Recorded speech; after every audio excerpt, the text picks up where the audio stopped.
fellow Democrats. Thank you all for coming tonight. Really appreciate it. I'm going to start the meeting with an acknowledgement.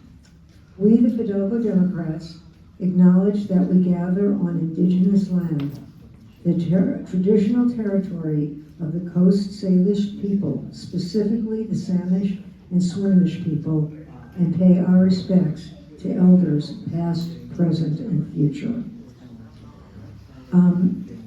Before we even start the meeting, I'm going to ask everybody to please turn off your cell phones and your watches nowadays.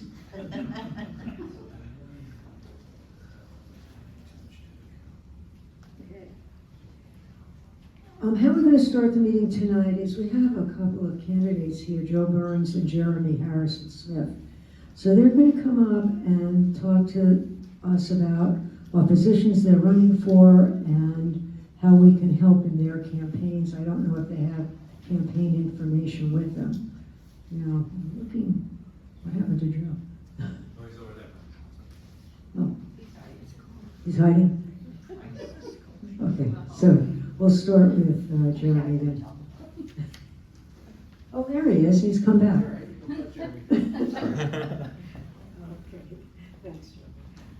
Thank you. Thanks, Barbara. Hi, everybody. Hi there. I'm Jeremy Harrison Smith, running for Skagit County Auditor. I am running for auditor because we are in a key moment in our country's history, and we need to make sure we have somebody running our elections, our local elections, that we can trust to protect our secure, fair, free election system here in Washington and in Skagit County. So, as you know, it's more important than ever that we have somebody in there, continue to have a Democrat as our auditor in the face of the continued pressure from federal government around our mail-in voting system and the recent cases along with court cases taking away voting rights. So a little bit about me. I was born and raised here in Skagit County. I live in Clear Lake with my wife and 5-year-old daughter. I have been a strong advocate for inclusion, expanding language access and outreach and voter engagement, especially in the Latino community. I am a Spanish speaker, and I also bring experience in organizational leadership, collaboration, and budget oversight, as I've served as a nonprofit executive director and a preschool teacher for 2 years as well. So as a bilingual auditor, I would have a unique opportunity to help expand access in the auditor's office, whether it's elections or licensing, and really work on making sure that there's anybody that walks into the auditor's office feels like they're getting the services they need and feels welcome, and that's for all of the county offices. And I think there's a unique opportunity. I've talked to Jackie and Danny about this. There's a proposal to create a joint front desk where anybody that walks into the office will have access to the auditor's office, treasurers, and assessors for whatever business they need, and they won't be turned away by a closed window for lunch or whatever it might be. So that's definitely a proposal that I support, and I hope I get the chance to work with Danny and Jackie on that. One key thing about my campaign or my election is my opponent is a Republican, but he's running as an independent. So I'm going to need everybody's help spreading the word about that. You got it. Okay, thank you, Sarah. And like I mentioned, I think many of you in this room would agree our democracy is at a tipping point right now, and it's more important than ever to be protecting the pillars of our democracy, which is our voting system for our future generations. And I'm somebody that can jump in and be there to make sure we continue to have our safe, secure, mail-in ballot voting system that we have here in Washington and Skagit County. So I'm ready to fight for that. I am a quick learner and I lead by example, and I think I have a lot of transferable skills from my other positions, which currently I am the governor's Northwest Regional representative. So I'm a liaison from Skagit in this region to the governor's office at the state level. So I work across with community members, local small businesses, local electeds, around any needs or connecting to state agencies. So a little bit about the campaign. I've got my website up, got filed last week. Website's going, working on the flyer to start doorbelling very soon. So if anybody's interested in helping out, I'll need volunteers. I do have a big list of volunteers already, but always looking for more help. I'm endorsed by all of your legislators here in the 40th, Senator Lovelet, Reps Rammel, and Lakeanoff. So I appreciate that support, and I'm excited to earn your support. Thank you. What's your opponent's name? Yeah, my opponent is Mark Holz. Thank you. Thanks. Just want to know. Thank you so, You're hopeful. thank you so much for coming, really appreciate it. Thank you. Great. All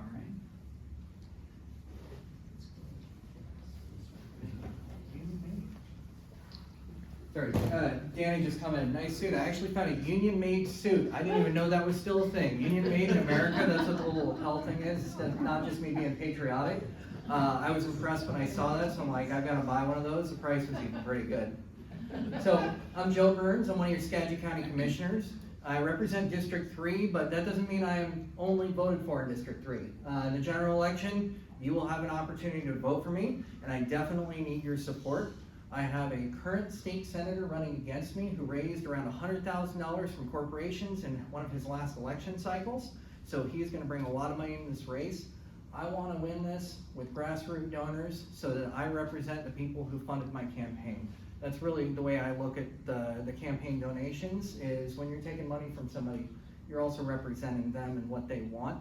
So I like to be careful about who I'm getting money from. So I'd really appreciate your support in that aspect. You know, today I spent my day going down to Seattle.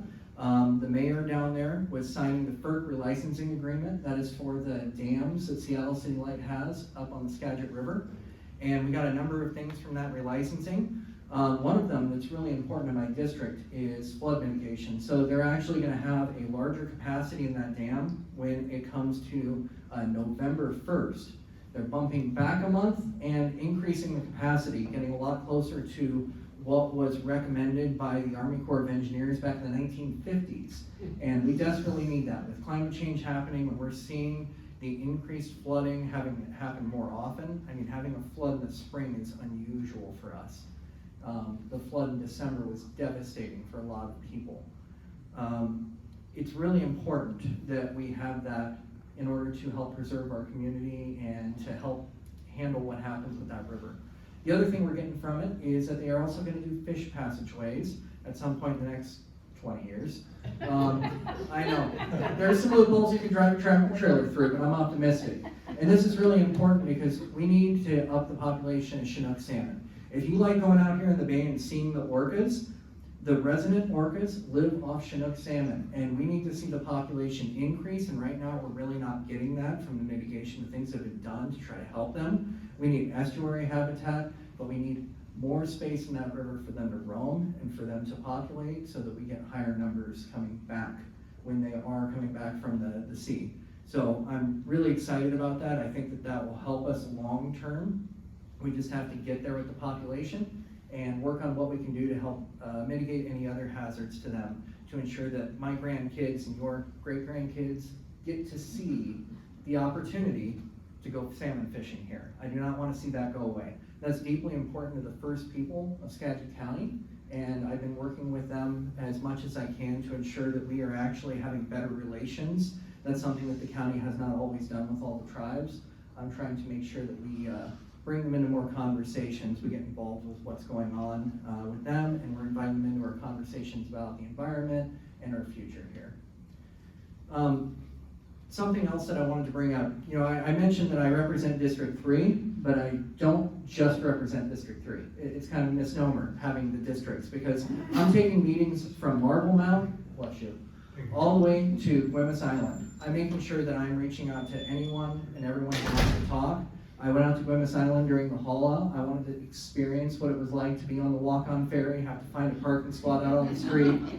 There's a lot of challenges there that we have to work on, but I like to experience it firsthand, so I know what the residents are dealing with, and I believe that's really important for me as a commissioner, to get out in the field and see what's happening, and to not just sit in the office and take votes. I want to get out and get involved and know what's going on. So I'm going to ask all of you to do me a favor. I need help with this campaign, and I need you to pull out your phone and go to electjoeburns.com. I'm not just asking you for money, which would be wonderful. I'd be happy to have your donation. But if you go to electjoeburns.com, a pop-up's going to drop down from the top, and if you click on that, you can volunteer. That's volunteer to get a yard sign. You can volunteer to write postcards to help me get people to turn out the vote. We want to make sure that every person with democratic values is voting this election. That'll help every Democrat that is on the ballot. So I want to send those cards out to people and make sure that they are voting. And I also want to get people to come out and door knock, because as Jeremy mentioned, getting out and have a face-to-face conversation with voters is the best thing we can do for turnout and to ensure they understand who is running for them and who wants to represent them, and do what we can to help protect our community. He mentioned voting. I'm going to talk about the environment and the other things that we're facing in the county, financial situation. We want to make sure that we are responsible in the way that we govern, and that we are open and transparent to the public. So I really appreciate you all coming here tonight and letting me speak. I have some flyers over there and donation slips. If you're old-fashioned, you don't want to do a donation online, I actually appreciate that. Whenever you get a donation online, they take 3% and some change off the top for the donation fee. So when you write a check to a candidate, you're actually increasing your impact. So always keep that in mind when you're donating to a campaign. It's a little more legwork for any of us, but we do get a little bit more out of it as well. So thank you again. I really appreciate your support and your time, and thank you for being good Democrats. Good luck. I appreciate it.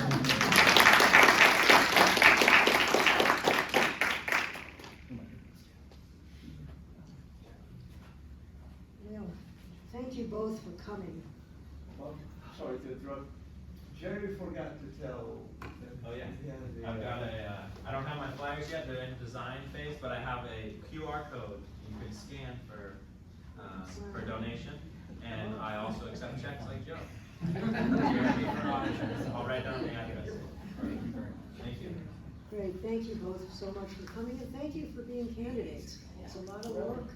It's a lot of, asking a lot of people for your time and your energy, so thank you both for doing this.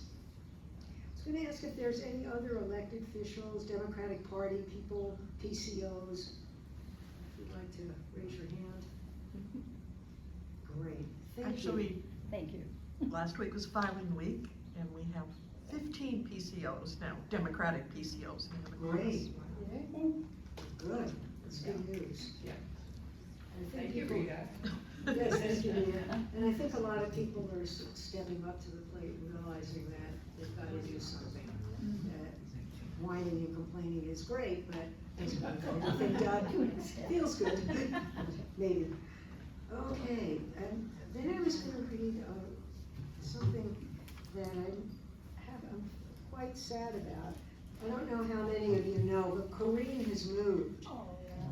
She moved down to be closer to her daughter. So she's out of the community. And this is the letter that she sent us. And if anyone is interested in contacting her, I have her phone number and address. And I'm sure she would not mind being called or contacted. She should be settled in a little bit more by now. So this is Corinne's letter. It's with mixed feelings that I need to share this. On May 3rd, I will be moving away from Anacortes. I've rented an apartment in Edmonds, 2 miles or 5 minutes from my daughter. I apologize for not announcing this in person at the April meeting, but I was thinking to do so at the May meeting, then my departure date got moved up. I could have made this move in September when my husband died, but I felt that was too much change all at once. It was in April 2004 when my husband and I came to Anacortes for retirement. I was raised here, but after that lived most of my life in Seattle. Coming back here, I soon joined the Fidalgo Democrats. When the chair moved away and the group fell apart, Joan Schaefer and I reorganized it. When Joan left, I continued to chair the group for almost 14 years, and passed the torch to me. That was in 2021. I'm happy to be joining the family, but I shall miss you and Fidalgo Democrats. This group has been one of the highlights of my life, especially during the Obama years. I made many good friends here and hope to stay in touch. I'm confident that the country will emerge from these dark times, thanks to the efforts of Democrats pulling together. Thank you for your friendship. So, it's sad to see her go. She was an amazing force, and you could always count on Corinne to tell you like it was. It is. So I really miss her a lot. But I think it was a good move and something she wanted to do for a while. So, but like I said, if you want to contact her, I didn't write it down, but I do have her contact information. So,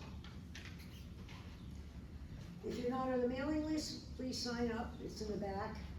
If you want to be getting that every month, write clearly so we can read your email. And when you have to leave, if you want to leave, it's this door or that door. The bathrooms are out that door and around the side.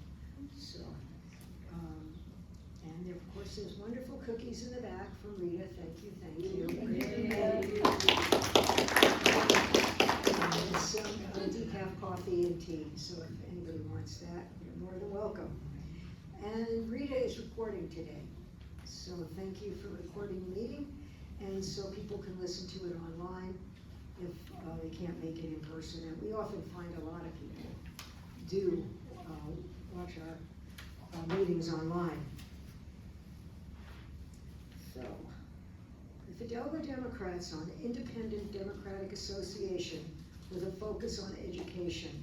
I want to remind everyone we are not a PAC. We cannot endorse candidates or contribute to their campaigns. We do invite Democratic candidates to talk about issues and legislation. And if you want to contribute to campaigns or get involved in their campaign, we encourage you to go to their websites. And both of Joe and Jeremy really would encourage people to get involved. Okay, we don't charge dues, but we may pass the hat at some point. We have donated money. Actually, we gave $1,000 around Christmas to the Anacortes Family Center. And we also do the brick dinner, which is every Sunday afternoon, a different volunteer group prepares a dinner for someone, and it's at the Presbyterian Church.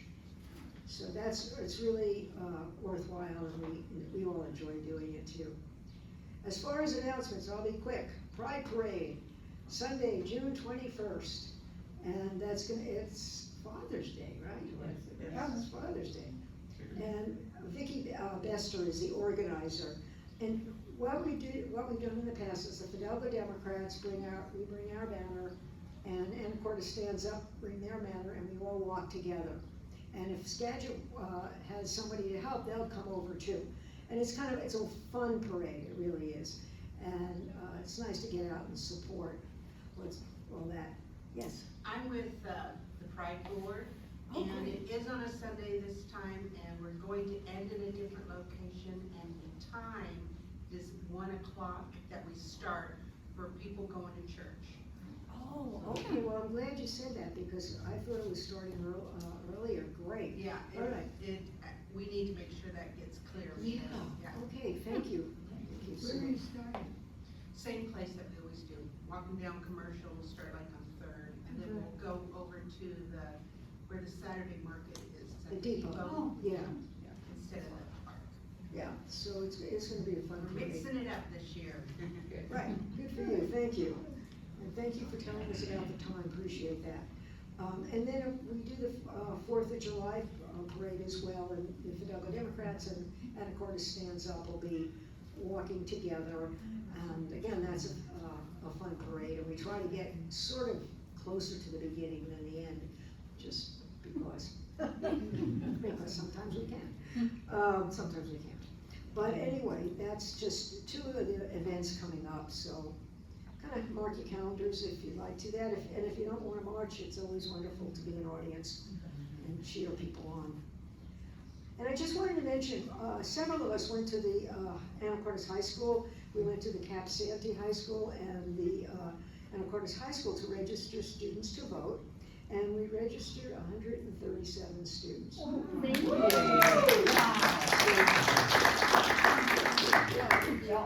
Yeah, the teachers and the administration were very, very wonderful. And the students were really pretty involved, actually. They were quite interactive. So it was really fun. And we may do it again in this fall. I kind of put the feelers out to see if they want us back. I always want to mention that there are newsletters from the Skagit Democrats and from the Whidbey Island Democrats, and you can go online and subscribe. They're free and they're really great. They're just filled with information. They really follow everything. And we are encouraging you to join other groups and organizations. League of Women Voters, Skagit Indivisible, are two that have really good websites. And they're, all these groups now are asking people to do whatever you can, from home or from not home, So, and there's only one other thing. There is a gala. I have the, save the date, it came in the mail. It's September 5th. It's at the Swinomish Casino from 5:30 to 9. So, and that's also a fun event, so we'll get more information as time moves on. So, I think with that, I am going to introduce Jackie first. Is that how you guys wanted to do it? Sure. Okay. Well, I have some information about Jackie. Uh-oh, good information. That I'm going to share. She was elected in 2018 and was the Chief of Administrative Services for the Skagit County Sheriff's Office for 16 years before becoming Skagit County Treasurer. She worked in the Skagit County Auditor's Office and the Sheriff's Office before Chief of Administrative Services, so she's had a career in Skagit County for 26 years. Very impressive. 34. 34, oh Yeah, my that's goodness. from my old voters pamphlet. Okay, so this is out of date already. Look at that. Great. That's even more impressive. Okay, you are a member of the Washington Finance Officers Association, the Washington Public Records Office Association, and a graduate of the Leadership Skagit, and became a volunteer coach. Too much. Huh? Too much what? Oh. What are you doing? Get away, get So away. we can hear you. Okay. All right. Is this too much now? It's better? It's all Okay, whatever. Thank you. Special Olympics Washington, Anacortes Chamber of Commerce, Skagit 4-H leader, Burlington Parks, Edison Carnival, SAIN Horse Foster, Chinook Swimming, and East County Christmas Families. And she's also the treasurer for several local and statewide organizations. Finance section chief for the Northwest Incident Management Team, treasurer for Citizens for Public Safety Campaign, treasurer, Edison Booster Club, treasurer for LEIRA and Common Ground, and treasurer for Skagit Sportsman and Training Association. So, it's amazing you have time to work in a very, very busy job, so thank you. And so I'm going to let Jackie take over, and she's going to use the other mic. And thank you for coming, really appreciate it. Thank you, Barbara. That's a great intro, but it's very old. I'm just saying. I'm not nearly that busy anymore. Now I'm only on 3 boards now. I'm on Chinook Enterprises Board with Danny, thanks to Danny. And let's see, YouthNet and Washington Association of County Officials with Danny. And we're neighbors at work too, so. Anyhow, my name is Jackie Brunson, and I wanna thank you for having us here tonight, especially since we're talking about property taxes. Well, Danny and I are the only geeks in the room, I'm sure, that find those interesting and kind of fun. So, anyhow, I just wanted to let you guys know too that I left a couple of handouts up there that you're more than willing to take. This, and then this one also, distribution of property taxes. This is where your money goes. So, excuse me. With that being said, I'm not here, well, I am running for Skagit County Treasurer, but luckily I don't have an opponent. Thanks to my staff, I have an amazing staff and they do a great job, and they're probably the reason why I'm running unopposed. So, I think most of you guys know that the Treasurer's Office bills and collects property taxes. So we prepare your statements and we do all the collection for taxing districts as well. So the Treasurer's Office is more like a regional position. About 60% of the work that we do is for junior taxing districts, not necessarily the county. And by junior taxing districts, I'm talking about schools, fires, hospitals, libraries, dike and drain districts, and we have 78 of them in Skagit County. So we're collecting all of their taxes as well. And just for the record, I wanted to let people know that we don't set tax rates in my office. And so I brought I get love notes, and so I brought a few of them to share with you guys today. This one is really good. Conservation charges is bullshit. School is really bullshit. Fix it. I'm sure this guy probably needs to go back to school. You know, this one, where, W-A-R-E, is all the money going? Time to doze your treasurer department and stop wasting my tax dollars. You know, the thing that, this is one of my annoyances as treasurer, is the people getting these notes are my staff. And that's not fair to them. And so, we do get good ones once in a while. I love this one. If you thought Ned Baby squealed like a pig, you should have heard me when I wrote this check. We get good ones. This one is, dear tax people, here is wishing you a wonderful day full of peace, patience, and understanding. So we do get good ones, but most of them aren't. Anyways, but part of the reason why I share that with you is because so many people don't know what their tax dollars are doing. They think, you know, I got another one a few years ago that said, he's writing this check and he says, or she, I shouldn't assume this name. But it said, fix the roads in Anacortes. I'll get right out there, let me grab my shovel. People just don't understand what we do, so. Anyhow, I just wanted to be sure that you guys know that my office does not set the tax rates. And neither does Danny's. So, I have probably one of the most benign offices in the county because I have no legislative authority. The only authority I have is to write our investment policy and our debt policy. We don't set tax rates, did I mention that? We distribute the dollars that we collect to all the districts and the schools and cities and local services. We manage all of the bank accounts for them as well. So you can imagine that's a lot of reconciling throughout the month. We manage all of the county's funds. So if you were to go to the Parks Department and write a check, that check is going to end up in my office. And we're going to put that in the bank and manage it. So we actually pay all of the county's financial obligations out of my office.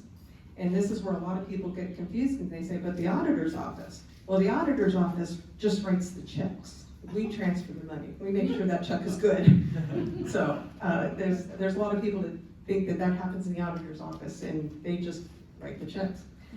Too bad Jeremy wasn't here. I could have, yeah, you just write the checks. I move the money.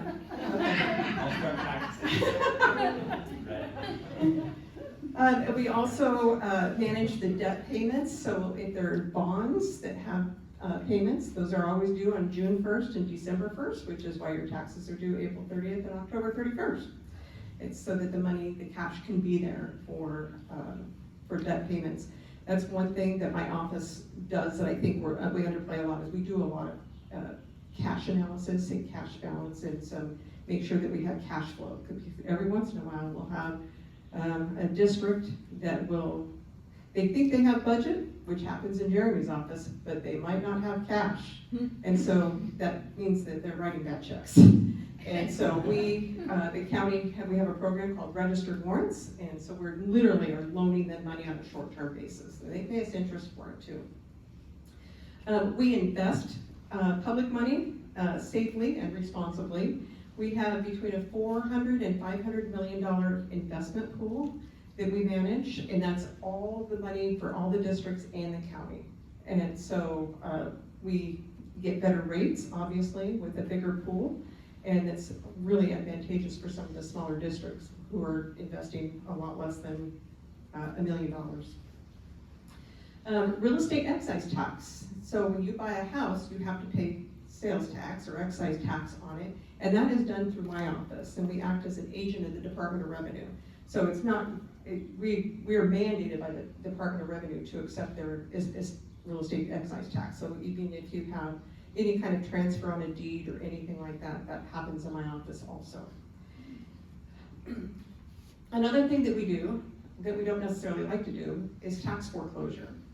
And I'd like to talk to people about this because I think somebody made a comment to me the other day about people are losing their houses. They can't afford the taxes. Well, guess what? People are not losing their houses. I just actually found this stat today. Over the last 25 years, we've had almost 10,000 houses or properties that have been subject to foreclosure, and we've only sold 169 of them because we do what we can to work with the taxpayers throughout the year. And the other thing people don't know is that you have to be 3 years delinquent. Don't tell anybody, please. You have to be 3 years delinquent on your property taxes before you go to foreclosure. But don't think you can go 3 years without paying your property taxes without a penalty. So it's always good to pay them on time. There are, like I said, something I'm really proud of is that my office, we do our best to work with taxpayers. There are programs out there. We put them on payment plans, the statewide homeowners assistance program. There's a senior exemption program that Daniel talked about. But we do everything we can to help people stay in their homes because, well, we want them to keep paying taxes. And if a house sells, or if a house goes on foreclosure block and it doesn't sell, it becomes the property of the county, and they don't pay taxes. So we prefer that they keep paying taxes. And the other thing I want to mention too is that when we foreclose on property, it's typically not a residential property. We don't kick people out of their homes most of the time. It's vacant property, or it's something somebody has inherited and they haven't paid the taxes on it, or somebody has passed away and nobody knows about it, and so they're not paying taxes on it. There's a lot of different reasons why people don't pay their taxes and why something goes to foreclosure. And if we do happen to sell a property, what happens, a lot of people don't realize this, say somebody owes us $10,000 in back taxes, and we sell the property for $200,000, I'm only gonna keep $10,000 of that, and $190,000 goes to the last owner on record. And we do our level best to find those people, and if we don't find them, it goes to the county's general fund. So we prefer to give it back to people. So the other thing that my office does is sales tax analysis. We have access to records from the Department of Revenue, and there was actually an issue with the city of Anacortes within the last year or so where, different spots of the county pay different sales tax to different things, right? And so the cities and the county rely a lot on that sales tax income. And so we audit that every month to make sure that the right places are getting the right dollars. And I want to say the city of Anacortes, the county had to write the city of Anacortes a pretty sizable check because there was some place locally that was they were collecting sales tax, and it was coming to the county and should have been going to the city of Anacortes. So we do that sales tax audit every month. So, let's see, basically, we're protecting taxpayer dollars. We make sure that, it's actually Jeremy's office that's responsible for fraudulent spending. They audit all the invoices and everything that comes into the auditor's office. But we are in charge of making sure that money moves correctly and not fraudulently. We're very protective of our bank access. Because like I mentioned, we have several bank accounts that we are very careful about as far as transfers go. If we get a call from a district and they want to move money, say to buy a fire truck, we demand verbal notification of that. They oftentimes will try to email us requests like that, and we say, we have to talk to a real live person. So with that, I'll close with some helpful hints. Pay online. It's so much easier for us. In Skagit County, a lot of people don't realize we have between 70 and 80,000 parcels in Skagit County. And when we get checks in the mail, it costs us a lot of money to process those checks. And so we would prefer that people pay online. There is a fee associated with it, but you can do a check, e-check, and it's only $1. I mean, a stamp costs you, 75 cents these days?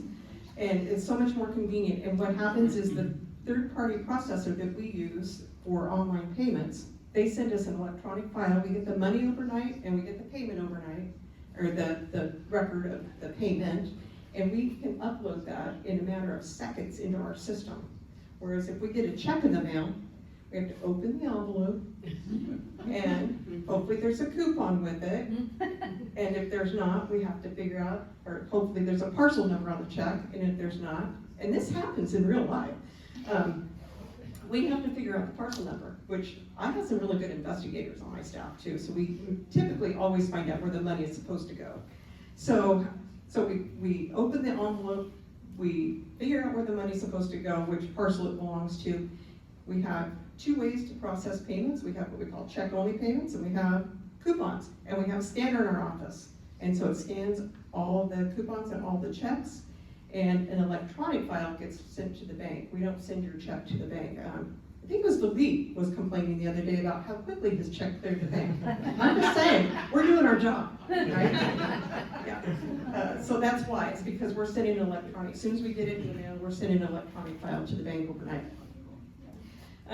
They didn't have any problems, you girls there. They sniped the check, they said, thank you. Yeah. That's one thing I will say. I don't know if any of you have had the opportunity to come into my office, but my staff is amazing. I tell them we're small, but we're mighty.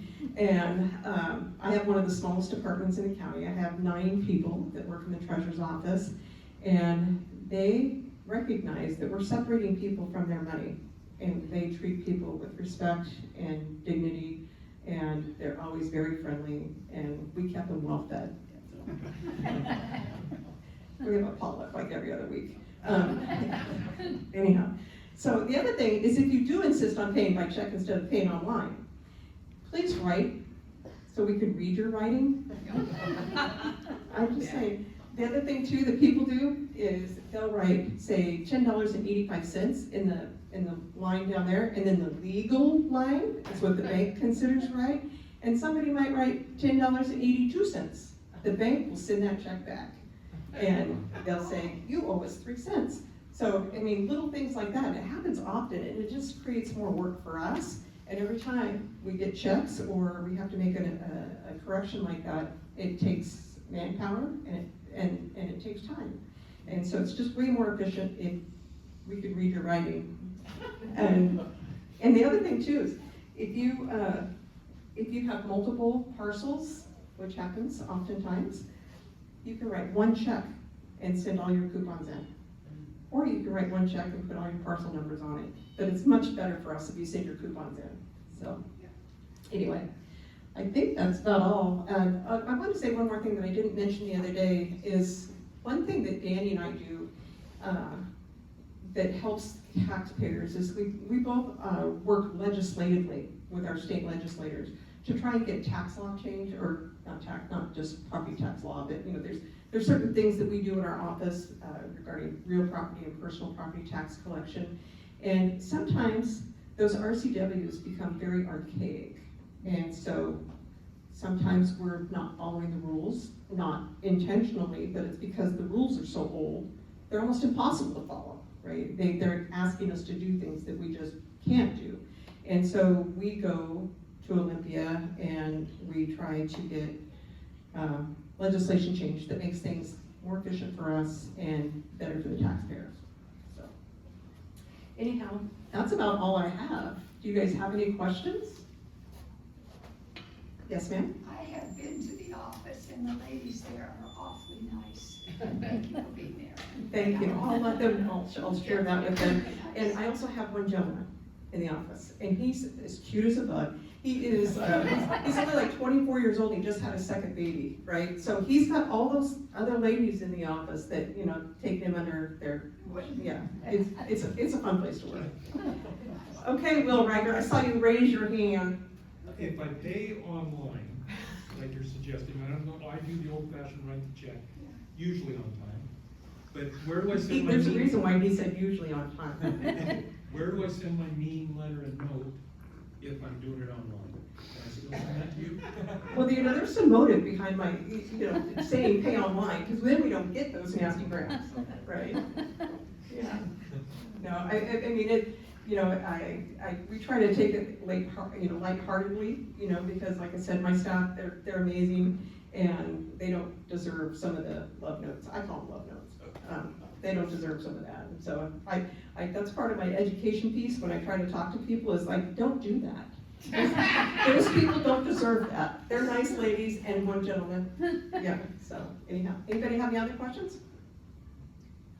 Billy? Jeff, please forgive me. If we pay online and pay with a credit card, oh, thank you. If we pay online and pay with a credit card, then you folks get charged extra, right? Or No, that's not true. When I first became treasurer, we didn't take online payments like we do now. So we work with a third-party administrator and like a merchant services person. It's called LexisNexis. And by RCW, the treasurer's office is not allowed to absorb the credit card fee. So you can imagine that the credit card fee, we negotiated a really good rate, lower than the standard, excuse me, and it's like 2.35%. So if you're paying $5,000 worth of property taxes, that's over $100 to use your credit card. And some people will say, I want the miles. We're like, the miles aren't worth it, but okay. And so we don't pay that because we're not allowed to by RCW. It goes to the credit card holder. And we try to do everything we can to inform people that, because some people get a little sticker shock when they're paying their $5,000 their bill and they get that fee. So we don't get charged anything. And e-checks are only $1, like I said, and you can come into the office also and use your debit card. I think there's a $2 transaction fee or something like that in the office, but that's a good question, Lee, because we get a lot of grief about that sometimes, because people think we are getting that money. It's like the county's gonna do one more thing to get my money, and so go ahead. So one more thing I forgot to mention, and some of you may have seen it, I put inserts in your property tax bills this year. Because last December, this has been happening for a while, but December they finally came out and said, the United States Postal Service can't guarantee their postmark. And this is gonna be a problem for the elections department too. So especially, we noticed it here, especially in Anacortes, because it's so far out. But if you take your payment on April 30th, please don't wait till the last minute. If you take your payment on April 30th or October 31st and drop it at the mailbox, it's not gonna get postmarked till it goes to Seattle. And that might not happen for a day or two. And so we get a lot of complaints from people like, I mailed it in time. Well, the post office isn't that reliable. And so if you wanna wait till the very last minute, be sure to take your bill in, or your envelope, and have them cancel it by hand, and then you'll get, because we got most of our mail comes in like the day after tax day, And we got a couple of days after tax day that were hand canceled because we put that in with the statements. And we had a lot that were hand canceled on April 30th, and we didn't get it till like May 3rd or 4th. And it was actually postmarked in Seattle like May 1st. And by law, we have to assess a late fee, right, Will? If it's received after the late, after the due date. I'm sorry, Will is my old boss. And just for the record, I'll tell, I was late, I forgot to pay the sitting on the fridge, need to pay this, I forgot. And I go, certainly my old friend Jackie. I can schlep down there and say, can you just do away with the penalty and let me pay my taxes? And to her credit, she is fair to the bone. And she said, sorry, pay your penalty and your taxes. It speaks of volumes in my mind to the integrity of our treasurer. Thank That's a great you. job. Does anybody else have any questions? Okay, well, my office is always willing to accept questions anytime, just not comments. Okay? And I appreciate you guys again letting us come out here. My husband and I used to come out for meetings here because you guys always have the best speakers, but it's quite a drive for us. It takes us about 40 minutes to get here, and so, and we get lazy. But we always have cookies. And my husband, that's what he's been talking about all week. I gotta have one of Rita's cookies, and I think I saw you with more than one. Good job. Anyway, thank you. Keep coming.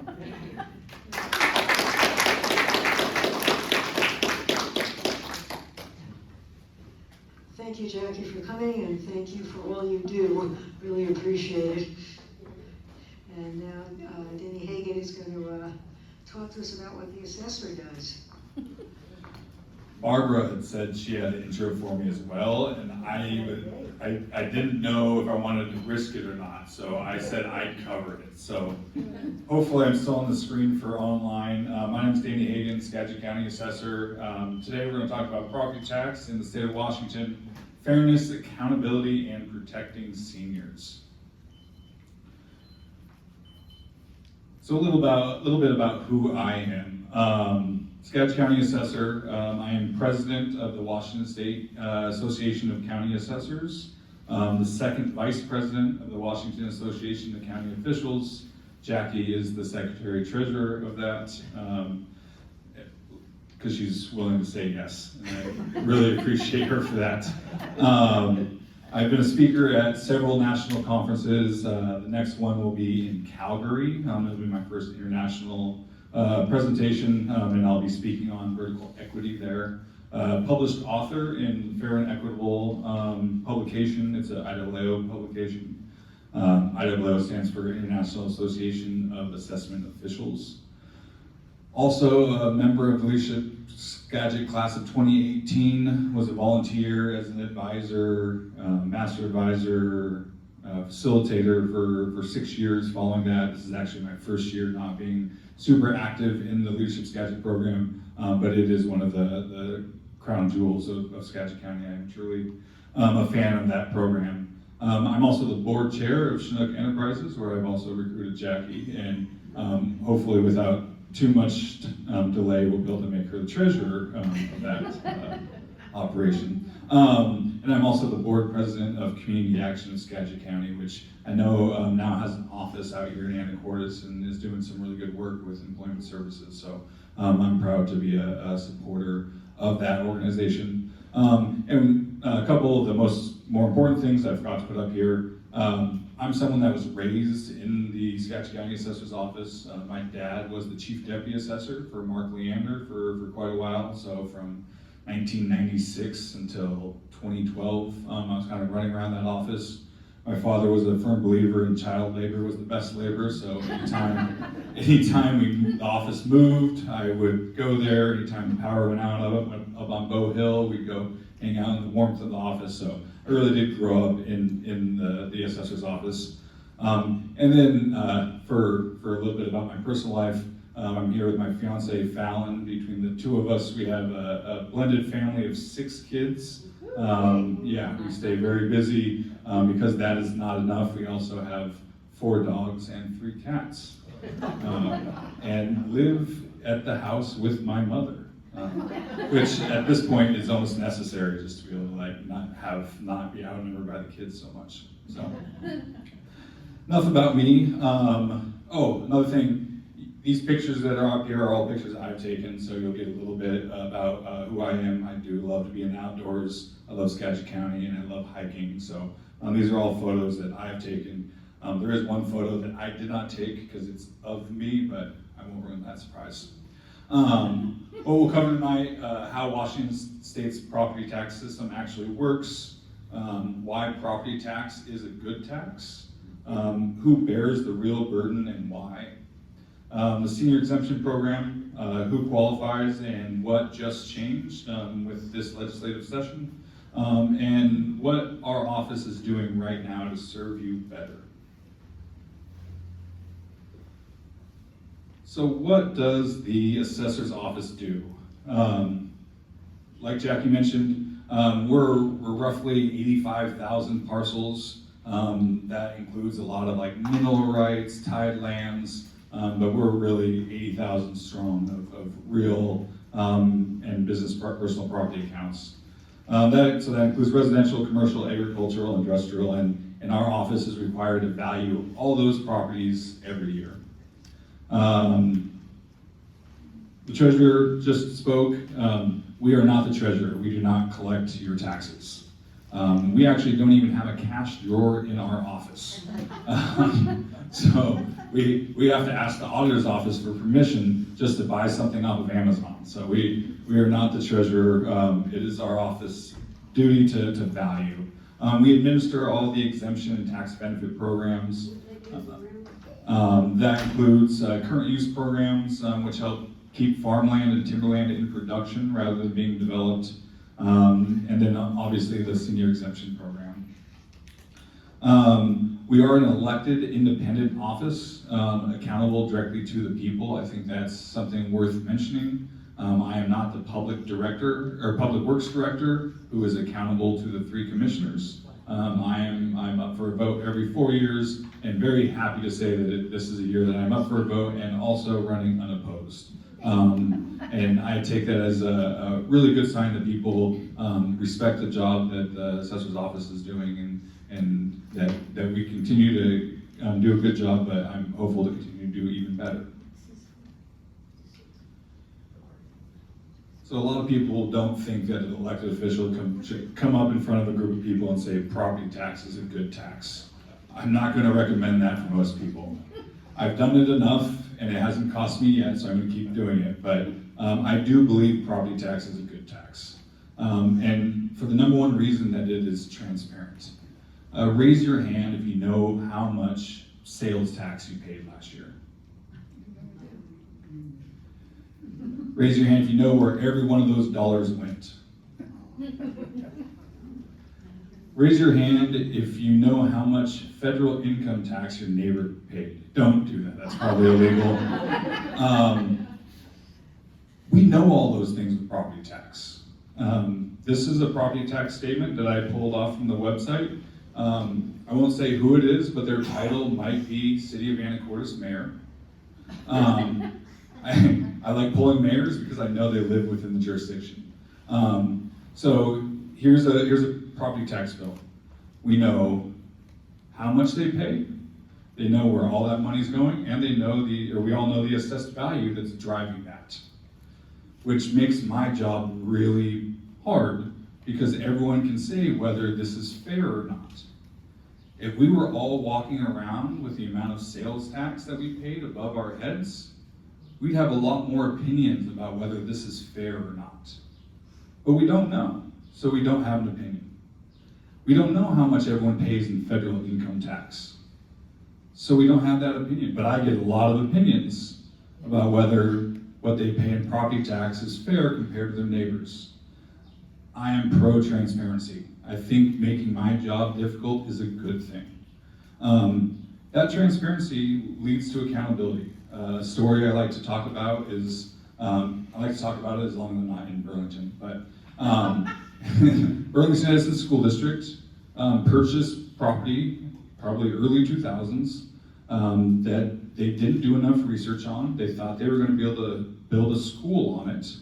They bought it for the value that it should have been if you could build a school, and the county said, you can't build a school there, that's farmland.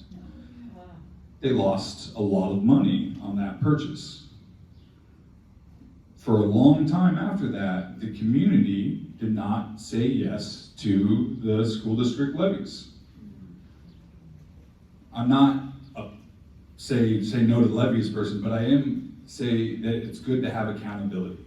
When you have elected officials that are making decisions that you don't think are right, you have some say in whether you should re-elect them or not, or have some accountability over that levy lift. The other side of that coin is the city of Anacortes. Just recently went out for a property tax levy lift. The city administration went out to the voters and said, hey, I think we're doing a really good job of providing you services for the amount that you pay. We need a little bit more to pay more in services.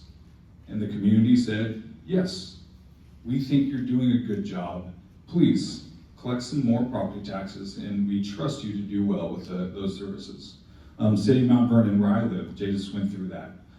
They're building a new playground at Hillcrest Park right now because they passed their property tax levy lift. My kids take advantage of that. I love when there is that. But property taxes bring accountability. It's also local. If you look at this property tax bill, almost all of these are local districts besides the state school levy. When you have that money staying local, it doesn't cost any money to send it to Olympia or send it to Washington, D.C., and it doesn't come back in the form of a grant that has very strict stipulations of how you spend it and a lot of tracking that makes it even more expensive to spend that money. Local taxes are just more efficient.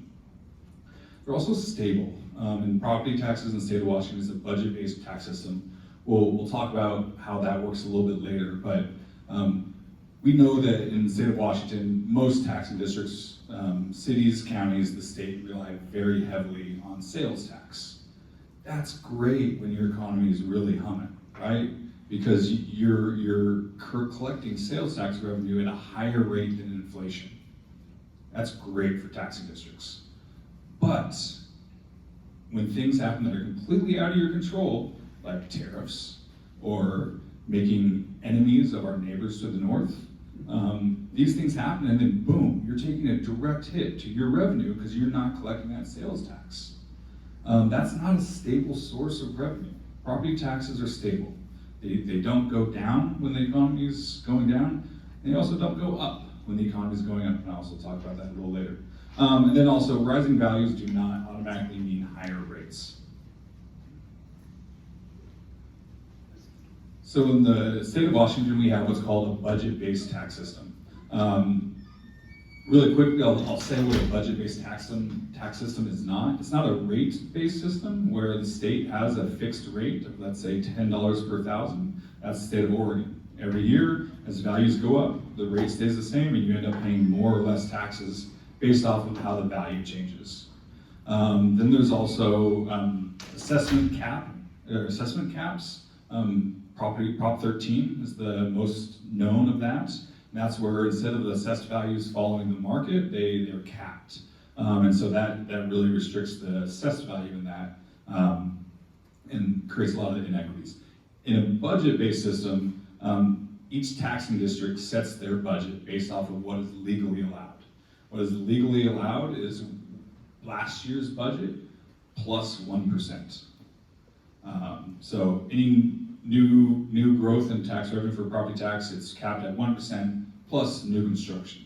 When we talk about new construction, let's say a new housing development goes in, well, the school district, the fire department, they're all having to provide more services. So the new construction value is supposed to pay for the additional service that's now needing to be provided.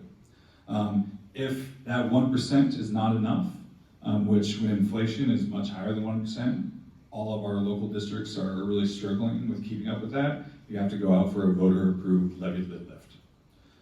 So the formula is your legally allowed budget divided by your total assessed value equals your levy rate. That screenshot on the side is a levy rates sheet. My office calculates those levies every year.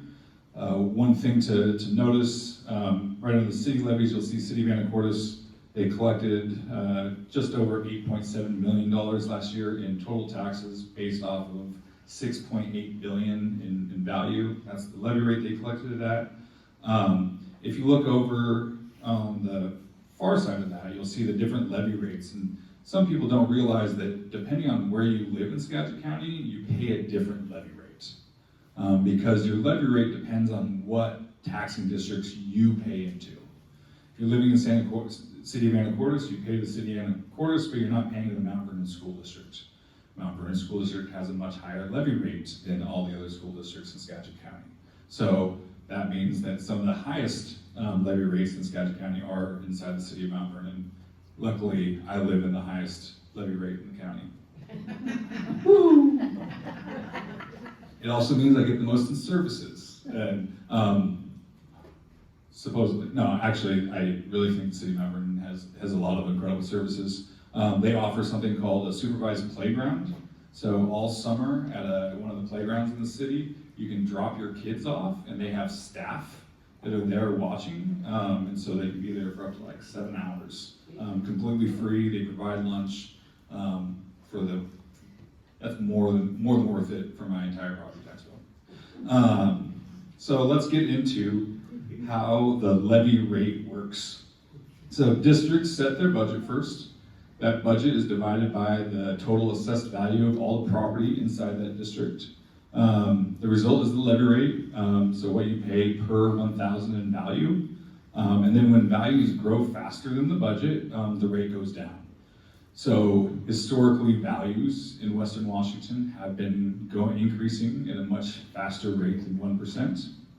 This little example over here shows that these are the numbers for 2026, projected numbers, that total assessed value of 4.5% projection. I realize I probably shouldn't have put that on the slides. We're just looking at assessed values right now, and I don't think they're actually going up that much, but for this hypothetical example, let's say total assessed values went up 4.5%. As you'll see, the levy rate actually gets adjusted slightly based off of the new total assessed value. And if your $500,000 house didn't change in assessed value, your bill is actually going to go down slightly. But most of the time, your house assessed value is not staying the same. It's also going up. I know, because I usually send those bills, or send those change of value notices. But how your house value is changing relative to other houses is actually what matters. So if you look here in that same example, City of Anacortes, average assessed values are going up 4.5%. Your home B, your home value went up 2%. Your neighbors went up 7%. Well, as you can see, because there's a new levy rate, your value could go up that 2%, but your tax bill is still going to go down slightly because it didn't go up as much as your neighbors. And that's kind of the math behind a budget-based system. So even though you'll see a lot of rising values, that's not what's causing a lot of the increase in your property tax bill. Those are going to be voter-approved levies. The state school levies from the McCleary decision had a big increase to people's property taxes from 2019 through 2022. And then another thing that's kind of increasing people's residential property taxes is there's been a kind of a slow shift of commercial taxes to residential taxes. I use Anacortes as an example a lot. Back in 2000, those two refineries right across the bay were total assessed value of $1 billion. 26 years later, their total assessed value is $950 million. They've gone down 50 million. One of them just sold 4 years ago for $350 million bucks. I guess it's not a great time to be a refinery in the state of Washington. I know we're not surprised. But over that same 26 years, what has the value of a house done in the city of Anacortes? Triple, 4 times, right?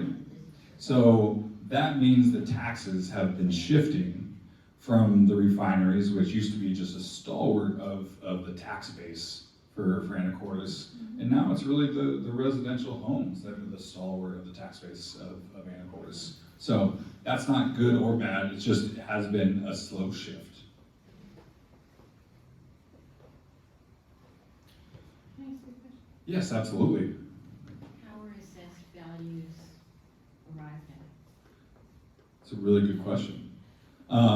So for most residential, we want to mainly focus on residential values. So we use a market-adjusted cost approach. So we use a standardized cost approach to figure out how much it would cost to build all the homes. We then compare those costs to what they sell for to give us a modifier, and then we adjust all of the properties based off of the sales analysis to get to market value. I would love that, so I have a whole presentation on how we value property. I'm not gonna get to that tonight. I will give you my card, and I'd love to kind of really dial into how we value property. One thing that is really important to me is vertical equity. So a lot of people, what is vertical equity? Well, first, horizontal equity is making sure everyone that comes to, let's say you're at a dinner table, you go out to eat. 3 people at the table order hamburgers.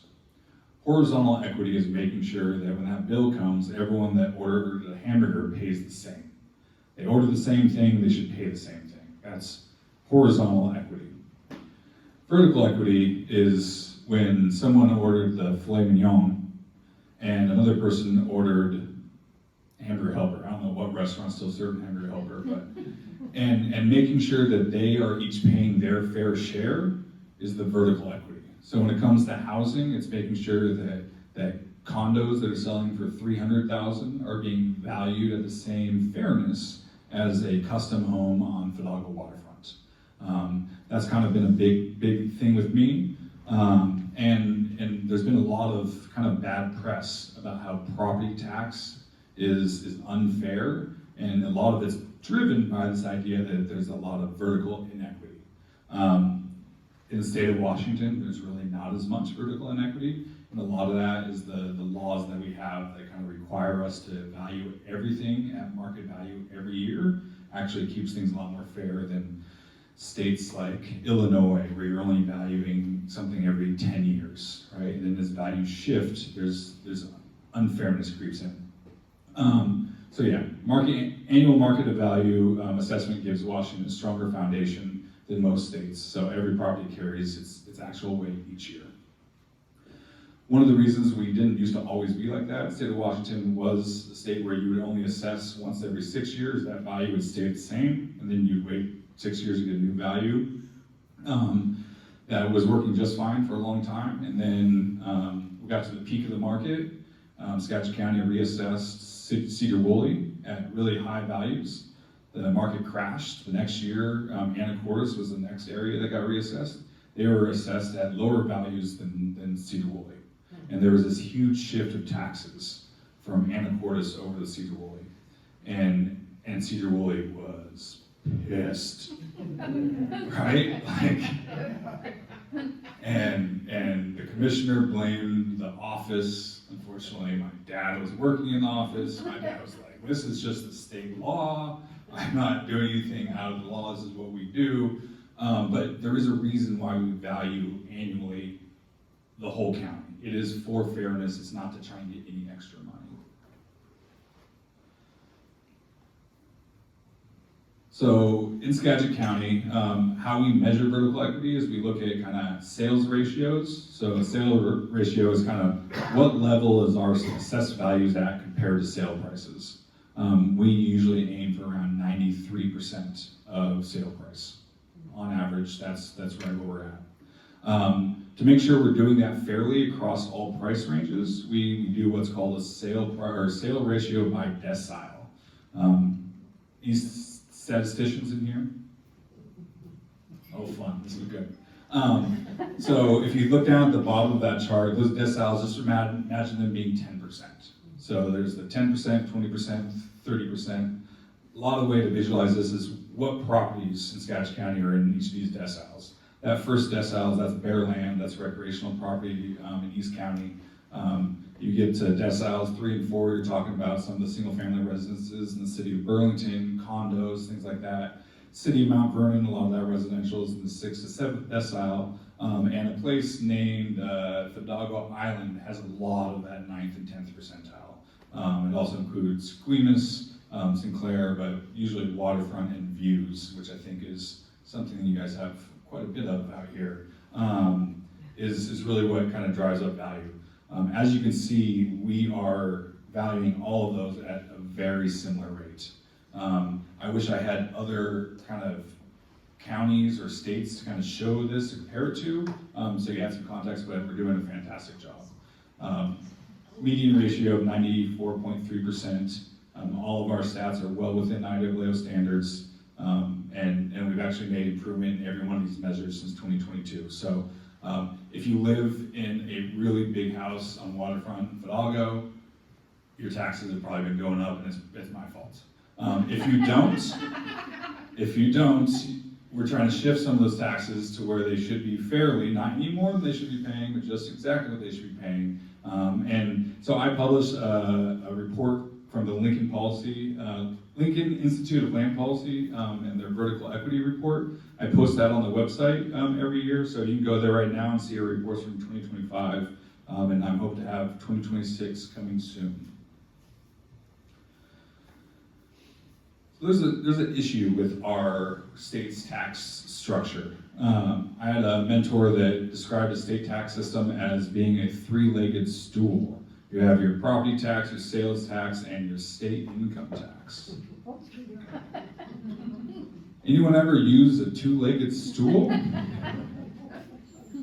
Not very efficient. I've actually had some farmers tell me that one-legged stools are more efficient, and they were used for milking cows, because you kind of lean with it a lot more. So one-legged stool more useful than two-legged stools. So the state of Washington had to get creative. They've tried many times to change the no income tax. It looks like we might actually have a little bit of progress. I'm worried about that because I have to change my whole spiel. Just kidding, not worried about that. I'd be happy to change the spiel. But in the meantime, they've had to find other ways, right? So it's special taxes. It's gas tax, it's sin tax, it's excise tax, it's B&O tax. It's all these other taxes that the states had to implement to make up for what most states are getting in a state income tax. Those special taxes, sales tax, and property taxes are not good for our senior population. Because that means when you retire, you're paying the same effective tax rate to the state, versus if you retire in California or New York, your effective tax rate's going down because you're not making the income that you were. Not so much in the state of Washington. So because of our reliance on consumption property, the burden really falls on people that aren't working, seniors and people with disabilities.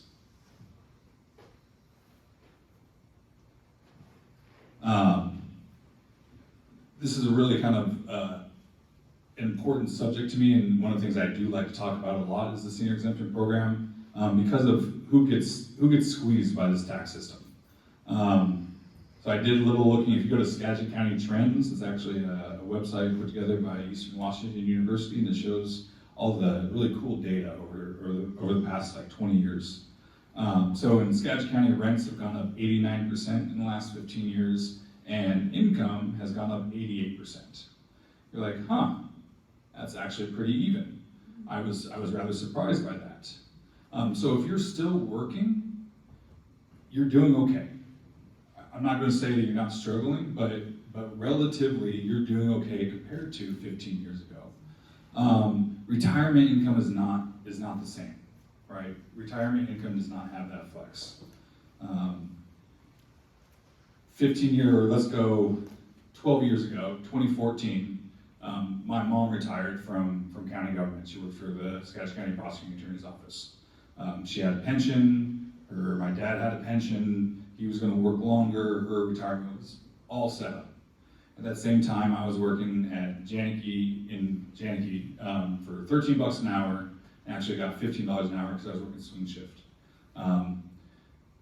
Since then, my wage has gone up considerably. It's been really good being a worker during that time. Since my mom's retired, she's gone through cancer 3 times. She lost her husband, and now has to live with her son. She doesn't think that way most of the time. But I think it's a really true example of how divergent lives can be since just 12 years ago. And that's within the same family. So again, if you're working, the state of Washington is really set up well for you. But if you're my mom, who spent her whole time in public service, husband had a pension, did all the things right, and then just life happens, right? You don't have those benefits. Washington State Legislature knows that, and so they have the Senior and Disabled Exemption Program. This is a state program that's locally administered by the Assessor's Office. To qualify, you have to be 61 or older, own and occupy your home at least half the year. We don't want people to be getting tax breaks on their vacation homes or their second home, third home, anything like that. And currently, your income has to be under $48,000 a year. That is a very low income threshold. When you go into the program, your assessed value freezes, and so as the market values go up, your assessed value is frozen from those increases, and that is also an extra benefit. You also, as soon as you go into the program, you see instant reductions of your property tax bill. Depending on what level you go in, depends on your reductions, but I'd say anywhere between a 40 to 70% reduction in your property taxes right off the bat. Can I ask another question? Yes. On the previous slide? Yes.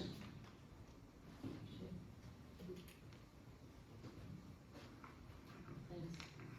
So even though rents and per capita income have gone up almost the same percent, a given individual or household isn't necessarily seeing the rent and per capita income going up proportionately.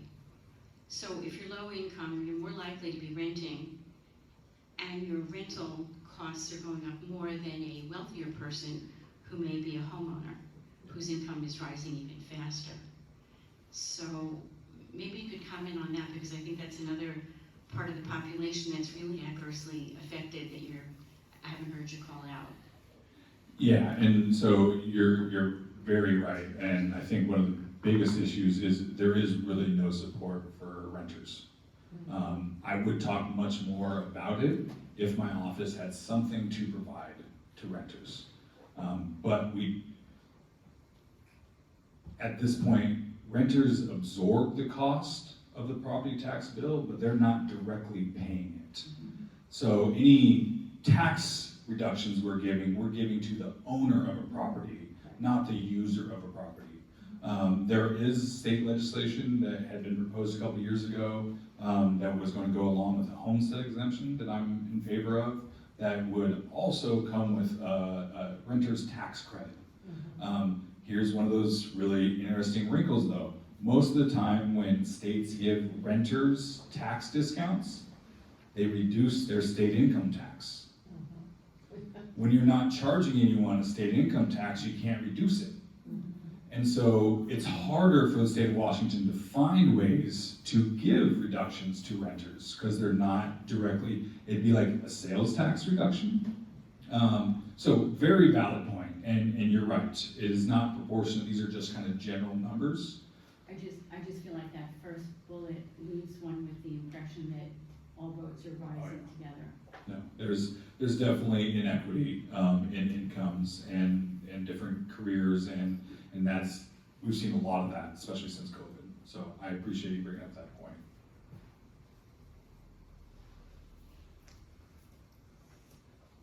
One thing I do want to mention is currently you can deduct medical expenses, Medicare premiums, and in-home care costs from that kind of income threshold. So if you have medical costs, you can reduce your income to hopefully get under that 48,000 threshold. But so how did that 48,000 get decided? That is based off of 70% of Skagit County's household family income. median household income. My fiance is the chief deputy assessor for Whatcom County and actually knows a lot more than I do. And so who calculates that? That's the Office of Financial Management. When OFM came out with their numbers, I called him. I said, hey, you're wrong. These are way too low.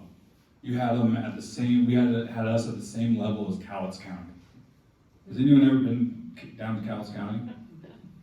Right? It's yeah, I'm not even gonna go and make comparisons. It's not the same as Skagit. They think their waterfront is the industrial part of the Columbia River, right? We have way too many waterfronts to even count. Fidalgo, Skagit, Big Lake, I mean, we have incredible, so they were wrong. I asked them how they figured it out. They said it was because of COVID funds, which made me even more frustrated because I didn't see how that could affect Skagit County uniquely.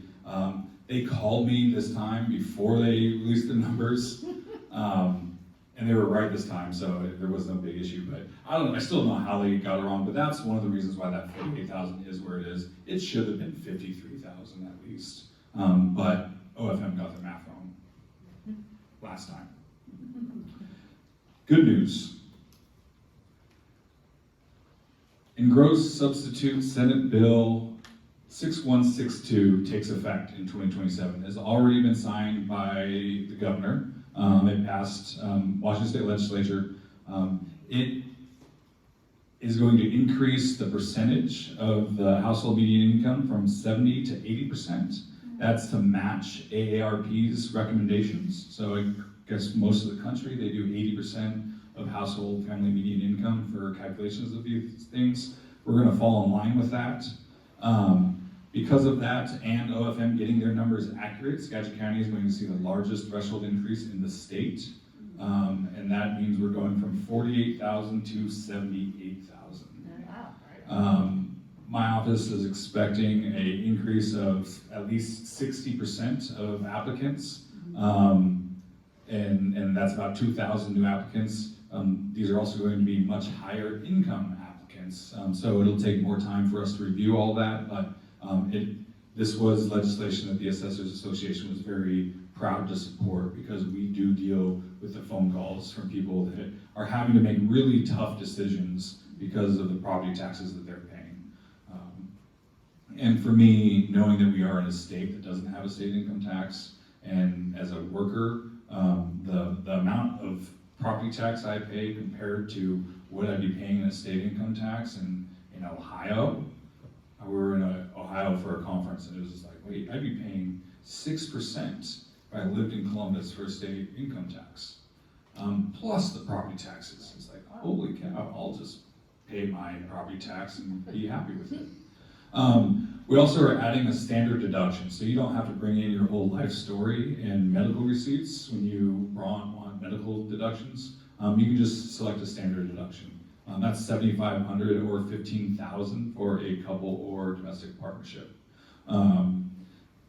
If you have more than that in medical costs, you can still itemize. And then we have to review everything, but we're hoping 80 to 90% will be under that, and we'll just be checking a box and we don't have to review that medical information. Veterans used to have an 80% service-connected disability or higher to get approved into the program if they were under 61 years old. That's been changed to 40%. So any disabled veteran, no matter their age, 40% or higher, can be approved for the program. They still have to make the income thresholds. That is still a part of the legislation. And then thresholds now tie to the county median income at 80%, and they adjust every 3 years. We do have an online portal for people to be able to apply for that program, so you don't have to come into the office. I'm also personally working on a really quick kind of screening tool that people could just go through really quick and just see if they should go through the process of applying. Because getting all the documents together is a lot of work. And I think people that are on the fringes want something they can kind of just use a quick guesstimate calculator and then see where they might be. So that is currently being developed right now, and I hope to have active in the fall. So what are some of the things we're working on? One of the main things, and one of the, everyone's kind of heard, Sketch County is in a budget, not crisis, right? It's not a good budget situation, but crisis is probably too strong of a word. So we're all being asked to become more efficient. So one of the ways the assessor's office is getting more efficient is by limiting the number of physical inspections we do. We were first kind of forced to do this during COVID. It became a hard time to go door to door knocking. Very difficult time. And so we kind of found different ways to do inspections, and that was through like oblique imagery. So if I say oblique, it's like from an angle, then aerials from straight above. And then we started working with a vendor called Cyclomedia to give us street view imagery. So this is a house in Anacortes that they drove the city of Anacortes a few years ago. So we have all the houses, just imagery from the roads, just like Google Street imagery, available to our appraisers to be able to do those inspections from their office without having to go out into the field. That's great for efficiency. It's also great for less dog bites. It's great for more taxpayer privacy. We don't have to come onto your property. And I think all those are really important. We also now have online portals for the senior exemption and for business personal property. It took 4 years for my chief deputy Annette DeVoe to develop the senior exemption portal. It took us 3 months to get it out in Spanish. So very proud of that. We are working to make sure that both English and Spanish speakers are able to interact with our office. Working to use technology, like I mentioned, we have a big tsunami of exemption applications that are going to be coming in 2027. We're actively trying to find technology to make that streamline that process. We're going to have a new comparable sales tool coming out very soon. When people appeal their value, they need to be able to see what comparable sales are being used. And so this tool is going to be really a tool for the public to be able to use. I like to say it's for the public, and the appeals I've found when we look at kind of the data, it's mainly used by realtors when they're trying to like comp things, but any service to the public is a good service. So comparable sales tool. Again, we're expanding bilingual access and advocating for the Department of Revenue to update their forms more frequently. They realize that having forms in only English is not good. They are working on getting translations into 5 languages, which great. But state of Washington, isn't there one we could start with? and then go from there? I don't know why, but right now they're working on Portuguese, Mandarin, Spanish, and 2 others all at the same time. And I must be biased, but I really think Spanish would probably be the most used. And then, yeah, we're just constantly investing in in-house training to make sure that our staff are being able to do the job that they are tasked with doing. So what would I want you to take with you tonight from this presentation? Talk to seniors in your network about the senior exemption program. This past 2 weeks, we've had 47 people come in and apply for the program because they had never heard about it before. And that's with the income threshold of $48,000. I try and get out of the community as much as possible, and it still blows me away of people that have not heard about the senior exemption program. So one assessor describes it as the worst, best kept secret in local government. So I'm trying to break that, get the word out there. Share the portal. So you can apply online. We'll get a screening tool up there. Go to the Sketch County Assessor website. Look through that. You can also find the vertical equity report there. So 6 years ago, that threshold, and I should have fact checked that. That's not an accurate number. 6 years ago, that threshold was flat at 40. Yeah, it was set at 40,000 statewide. That was way too low for King County and way too high for Pend Oreille. They made some legislation to get that switched so it would be tied to the county median income. And then 3 years ago, they made some tweaks to improve the program, and then this last year, they've made some more tweaks to this program. So it really is a program that maybe you didn't apply or you didn't get in 3, 4, or 5 years ago, or your neighbor didn't, but that's all going to change beginning in 2027. Then lastly, property tax done right is a fair and local system, and we are working at the Scotch County Assessor's Office every day to make it better. So, thank you. I appreciate you spreading the word about the senior exemption program. It's an honor to serve as your Scotch County Assessor, and I'll take any questions. So your senior exemption program, once you apply, do you apply annually or is this a one-time thing? Really good question. So each county has, we do have a renewal process. Most people in our office will be renewing every 3 years. If you meet certain requirements and you're at a point in your life where we know that your income's not going to change much, it might be once every 6 years. If you're someone whose income's right at borderline and we don't ever have to want to scrape taxes back, we might ask you to come in earlier than that. But for most people, it's once every 3 years. Good question. Any other questions? I have one. Sorry, Danny, I have a difficult one, if you don't mind. I love the difficult ones. My impression is, when it comes to taxes, according to Treasurer Jackie Brunson, you are the bad guy. Is that true? Probably. I will say that if you look into the Bible, there is only one profession that it really talks negatively about. You're right, that's why I said no comments. Yeah, okay. Appreciate that question. And I also appreciate all of you staying active in the community, staying active in what's going on. It's really great to see an active group like this, and I think this is my second time presenting in person and third time presenting overall, because one I think was during COVID, so really appreciate you having me. Thank you.